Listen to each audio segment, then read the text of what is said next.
ბაქტერიიდან როგორ ხდება ფაგის გამოყოფა? ბაქტერიიდან არ ხდება, წყლიდან ხდება. ბაქტერია არის საკვები. ესენი არის ბაქტერიული კულტურები.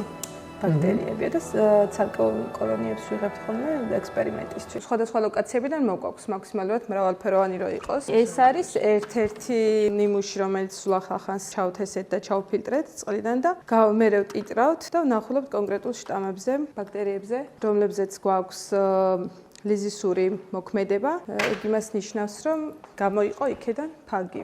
რამოდენიმე ვარიანტში ორი სხვადასხვა წყალი მქონდა, მარჯვენა სანაპიროს კოლექტორიდან აღებული და მარცხენა სანაპიროს კოლექტორიდან აღებული და ჩავთესე რამოდენიმე შტამით. აი, ყვითლად რაც არის, ეს არის ბაქტერია. და აქ უფრო ძირითადად ლიზისური უბნებია, იმიტომ რომ თითქმის სრული ლიზისი მოხდა ბაქტერიის.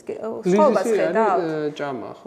კი, ბატონო. ეს თეთრი წერტილები რაც არის, ეს ნიშნავს იმას, რომ ფაგი. თითოეული წერტილი არის ერთი კონკრეტული ფაგი. აქ მაქვს სრული ლიზისი, ერთ-ერთი ფაგი. კი ბატონო, აქ შედარებით ნაკლებად, თუმცა იმას ნიშნავს, რომ აქ ფაგი არსებობს. და მე რაღაც ტაბლეტის ფორმა ეძლევა თუ? კი, გვაქვს სხვათა შორის არის ორი სახის ტაბლეტი გვაქვს სამ ეტაპზე ყელისთვის და ძალიან კარგია უსაფრთხო და ნებისმიერ ასაკში შეიძლება რომ მივცეთ ბავშვსაც და დიდსაც. რამოდენიმე ისე დასალევი სუსპენზია არის, შეუძლებელია დალევა ან ადგილობრივად გამოყენება.